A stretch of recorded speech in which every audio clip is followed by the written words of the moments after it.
ஏசாயா 60:1 எழும்பி பிரகாசி, உன் ஒளி வந்தது, கர்த்தருடைய மகிமை உன்மேல் உதித்தது அப்படின்னு இருக்கு.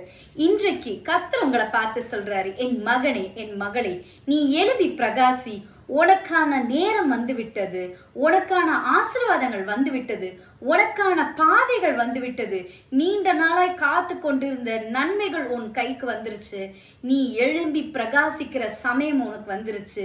அது மட்டும் இல்லைங்க, கர்த்தருடைய மகிமை உங்க மேல இருக்கும், கர்த்தருடைய ஆசீர்வாதங்கள் உங்க மேல இருக்கும். கர்த்தருடைய மகிமை உங்க மேல இருக்குது அப்படின்னா அவருடைய கை உங்க மேல எப்பயுமே இருக்கும். எப்பேற்பட்ட மனிதர்கள் உங்களை சூழ்ந்து நின்றாலும் கர்த்தருடைய கரம் பராக்கிரமம் செய்யும், கர்த்தருடைய கரம் ஓங்கி நிற்கும். உங்க வாழ்க்கையில, உங்களுடைய குடும்பத்துல, உங்களை சுற்றி இருக்கும் இடங்கள்ல கர்த்தருடைய கை ஓங்கி நிற்கும், கர்த்தருடைய கை பராக்கிரமம் செய்யும், கர்த்தருடைய கை மகிமையே உங்களுக்கு நிற்கும். நீங்க முழு இருதயத்தோட இயேசுவை விசுவாசிங்க, நம்புங்க.